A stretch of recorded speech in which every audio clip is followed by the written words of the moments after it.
Catus Maximus here, this time with a review of a large Pexto 18-inch vintage adjustable wrench. Should say classic. I tend to call these beam style adjustable wrenches. These are the style of adjustable wrenches until Crescent came out with their design. I don't believe they are truly the inventor, but they're certainly the ones who really popularized and modernized adjustable wrenches. Kind of like how Rigid modernized pipe wrenches. They didn't invent really the pinch type pipe wrench, but they modernized it. This is the same as like Bemis and Call, Billings, various other brands. I've actually reviewed another Pexto that had a wood handle, but I've seen, but I've only reviewed one and have not kept any wood handle beam style adjustable wrenches because the wood just deteriorates, gets blown apart. Wood handle screwdrivers, I suppose, are okay. But when it comes to wrenches, 1900s, 1910s, even 1920s, a lot of these had wood handles. And it's just not a good idea because the wood just gets totally beat up. So this is a beam style wrench. This is a really interesting one. They either spray painted it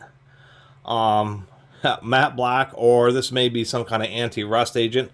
I mean, I know it's spray painted because of the way it's kind of flaking off, but I think it may have been done because this was a particularly prime example of one of these Pexto wrenches. Pexto, of course, was a company that was around 1920s, 30s, 40s, and somewhere around, I believe, the 1960s or so. They ended up getting sold out or bought out. They ended up selling out. And the company that bought them out, their name still exists to this day, but as industrial sheet metal equipment. All their hand tools are all kind of things of the past. They're all going to be vintage. But they really did make some pretty decent tools. And as opposed to the Pexto wood handle one, this one is, of course, a little bit more modern. This is probably a 1930s wrench. Solid steel handle. I believe that the head and beam are all one-piece forged, and then they either press fit or forge weld the handle on. As far as how they get the jaw on, it's kind of interesting. You can just see, come on now, a little slit here and here. So they actually they forge out the moving jaw, broach it. Surprisingly enough, you're wondering, well, if they spread out the jaws, I mean, how they get it so it's square? Well, I believe that the broach is ever so slightly trapezoidal. So what they're doing is they're compensating for the fact that they have to make a slight cut in here, heat it up, spread these apart, put it over the beam, and then press them back flat again. The broach compensates so that it ends up being pretty straight on the beam. This is a pretty prime example. One, because this jaw won't even close all the way. It's super tight right at the top. And usually there's a bit of play in these type of tools, or this style of wrench. This one, definitely not the case. Super duper tight. And another thing, as soon as it gets past the first half inch or so, then it starts to loosen up. Usually these are easier to use gravity to help adjust them. They are slow to adjust compared to a traditional crescent wrench. But you can always tell how good a condition these are, because usually the jaws can get pretty darn beat up. You know, these weren't made out of vanadium steel, so the jaws would get kind of rounded and beat. But the jaws on this are just really, it's like this one's hardly ever been used. So I can see why somebody would have put some kind of rust preventative on it just to help keep it in better condition. Now, of course, the disadvantage of this style of wrench and why the crescent style took over is, of course, this situation. Obviously, this has a huge opening. As we can see, it's almost 3 1/4. That's a massive opening, but since it's the moving jaw is the lower jaw, as you work on a larger fastener, the effective length of your handle gets shorter, so you actually lose leverage the bigger the fastener you're working on, which is converse to what you're after. You don't want to lose, you need more leverage when you work on something bigger, and you actually are you're actually losing leverage. That was the big deal about the crescent wrenches, is turning the jaw adjustment like this, so that as you open and close the jaw, your effective handle length still stays the same. This is an old school beat up crescent 18-inch. We'll compare it a little bit to this one. These old crescents, really, this one has just been hammered and hammered and hammered repeatedly. It's old wide John Jamestown. That's why I picked it up. Really hard to find the big 18-inch ones. Anyway, the other deal with these is they just had to throw a huge amount of steel at it. And, of course, a lot of the force gets focused on the beam. And what can happen, and I've certainly seen ones where, you know, people use cheater bars or something on them, and it can actually cause this beam to get bent. That was the other advantage of the crescent wrench, is that the way it's designed, even though there's actually less poundage of steel in this wrench, not by much, but this Pexto 18-inch weighs more than this crescent. But this crescent's far stronger because a lot of the steel is now focused right here where all the strain really is when you're working on a fastener. It's another reason why this design is, the crescent design is so timeless. But once again, this Pexto really is pretty nice. I believe the Leadville or Leadville beam style wrenches were the best of these vintage style wrenches. I couldn't dig up mine, but the Leadville ones are a bit different, where they threaded the beam itself, and the nut is actually on the bottom of the moving jaw here. They don't have this separate threaded thumb wheel thing like so many others, including this Pexto used. Plus, it uses a hex fastener, so you can get things. You can use a wrench on the wrench to get it super tight. I have an old video about that Leadville. So this Pexto is just something I wanted to do a video just showing how Pexto did update from the old wood handles to a more billing style or Bemis and Call style steel handle, and how they were really nice. Even at its all the way open position, there's almost no play in this moving jaw. It's really, really well manufactured. Another thing I should mention is it is proper. Well, more or less proper. All manufacturers measure the tool's overall length, not, you know, maximum working leverage length. So this thing's, you know, 17 3/4 inches. It's a true 18-inch. Same thing, you know, the crescent. This is advertised as an 18-inch crescent, but that's measuring from the very tip of the wrench to the very end of it. This is like 18, almost 18.5 inches in that respect. Cutting away from the measurement just a little bit, I did want to mention that you can see these jaws actually are kind of tapered backwards, and I believe that's actually intentional. I don't believe that that is actually like a defect and say maybe the forging or the machining of this. I believe that is really to make up for the fact that as these get used, the lower jaw, these jaws do get beat up and rounded out. This lower jaw will get a little bit looser as it wears the broach and wears the beam, and so what it'll do is it'll actually start to wear towards the jaws being absolutely parallel, and so they're kind of preemptively compensating for that and managed to get it all the way closed here. And I thought that was just another nice touch. Of course, on these old school ones, this really was designed to be a hammer. They break the edges so you don't have to worry about mushrooming so much, and this thing would be like a sledgehammer.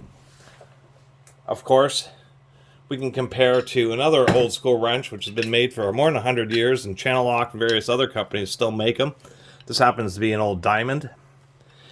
These are known as automotive wrenches, and they are kind of like these, but they're just a cheap version. You know, like on this diamond, they tend to have much looser jaws. They're just a little bit more cheaply made, and obviously much lighter weight.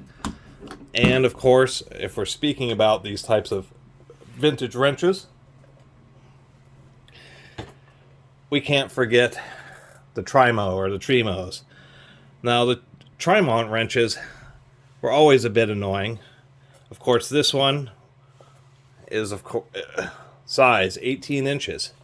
And that was the most annoying thing about these old Trimos, because It says 18 inches right on the handle, but as you can see here, I'm measuring 16 inches. That's like a good couple inches short.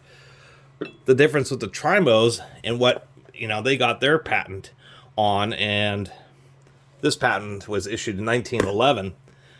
The big deal about the Trimos was the fact that they were kind of like on their way to what a crescent wrench was, but instead of having the moving jaw go along a beam like these style wrenches, instead they kind of took the idea of what pipe wrenches, like Stilson pipe wrenches, and instead the moving jaw is the upper jaw. So when you adjust it like one of these Trimos, once again you got to use gravity to adjust these things.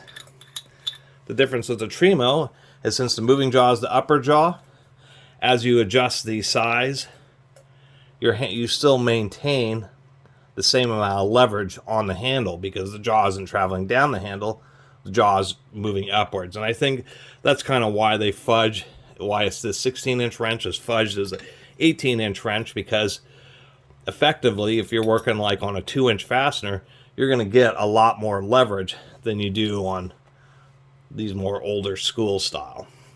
As far as the amount of steel, and of course this is an example of what happens to these old school wrenches, the steel just isn't super hard and they tend to get a little bit rounded and beat up.